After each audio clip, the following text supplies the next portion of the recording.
माझ्या यूट्यूब चॅनलवर तुमचं सर्वांचं स्वागत आहे। तर आज मी गुलाबजामची रेसिपी घेऊन आलेली आहे। 1 वाटी रव्यापासून मी गुलाबजामुन तयार केलेले आहेत। तर कशी वाटली ही माझी आजची रेसिपी नक्की कमेंट्स करा। एकदम सॉफ्ट झालेली आहे, मी तुम्हाला दाखवू पण शकते, पाहू शकता तुम्ही। खूप छान एकदम झटपट अशी ही गुलाबजामची रेसिपी तुम्हाला मी दाखवलेली आहे। इथे मी 1 वाटी एवढा रवा घेतलेला आहे, हा बारीक रवा आहे, आणि मी 1 टेबलस्पून एवढा घी घेतलेला आहे। छान मी ह्याला भाजून घेणार, मंद आचेवरतीच भाजा, ह्याचा कलर चेंज नाही करायचा आहे। छान असं मी ह्याला 5-10 मिनिटं असं भाजून घेणार, मंद आचेवरती, ह्याचा कलर आपल्याला चेंज करायचा नाही आहे।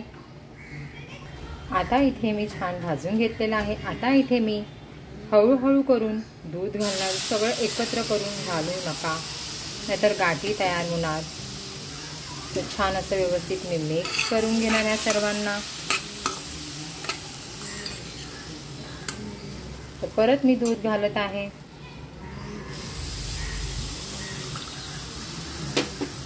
छान परत मी मिक्स करून घेणार। आता ह्याच्यामध्ये मी घालत आहे थोडेसे केसर, थोडं थोडं करून अजून 1 वाटी मी दूध घालत आहे। छान असं व्यवस्थित परत मी मिक्स करून घेणार या सर्वांना। टोटली ह्याच्यामध्ये मी 2 वाटी एवढं दूध घातलेलं होतं। छान असं व्यवस्थित मिक्स करून घेतलं। आता मी गॅस बंद करत आहे। आता मी इथे एका प्लेटला थोडंसं घी लावून घेतलेलं आहे, हे आता मी एका प्लेटमध्ये काढून घेत आहे। तर आता मी हे थंड करून घेणार। आता मी ह्याच्यामध्ये 2 टेबलस्पून एवढं हे मिल्क पावडर घालत आहे। 2 टेबलस्पून एवढं मी हे मिल्क पावडर घातलेलं आहे। आता छान असं व्यवस्थित मी मिक्स करून घेणार। छान असं व्यवस्थित मी हे मिक्स करून घेत आहे।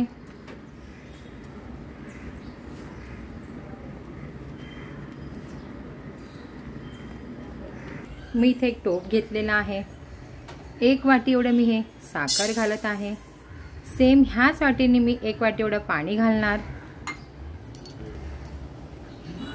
1 वाटी एवढं मी पाणी घालत आहे। आता मी गॅस चालू करणार। थोडीशी ह्याच्यामध्ये मी घालत आहे वेलची पूड। छान असं व्यवस्थित मी मिक्स करून घेणार आहे सर्वांना। घातलेला आहे ना, मी सोडा घातलेला आहे, काहीच घातलेलं नाही आहे। हा गुलाबजाम नक्की ट्राय करा, एकदम इझी आणि क्विक मेथडने मी तुम्हाला दाखवलेली आहे। झटपट अशी रेसिपी मी केलेली आहे। माझ्या चॅनलवरती जर नवीन असाल तर सबस्क्राईब करायला विसरू नका। माझ्या रेसिपी तुम्हाला कशा वाटतात नक्की कमेंट्स करून सांगा। तर इथे आपला साखरेचा पाक तयार झालेला आहे। आता मी ह्याला थंड करायला ठेवणार।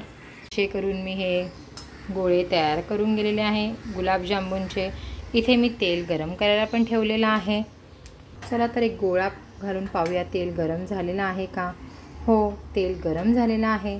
मंद आचेवरतीच ह्याला मी तळून घेणार। एक एक करून मी हे घालणार आणि असे करून हे सर्व तळून घेत आहे। आणि मी असं मंद आचेवरती तळत आहे। कलर पाहू शकता, छान कलर आलेला आहे। छान आपले गुलाबजामुन तयार झालेले आहे। आता मी ह्याला काढून घेते आणि आपण जे साखरेचा पाक केलेला आहे त्याच्यामध्ये मी घालणार। इथे साखरेचा पाक पण आपला तयारच आहे, त्याच्यामध्ये मी हे घालत आहे। आता मी असे करून हे सर्व तळून घेत आहे। गुलाबजामुन तयार झालेले आहेत, तुम्ही पाहू शकता। तर नक्की ट्राय करा। माझ्या चॅनलला सबस्क्राईब केल्यानंतर जाऊन नक्की सबस्क्राईब करा। तर माझी ही आजची रेसिपी कशी वाटली नक्की कमेंट्स करून सांगा। हेल्दी खा आणि हेल्दी राहा। आपण भेटूया नेक्स्ट व्हिडिओमध्ये। बाय।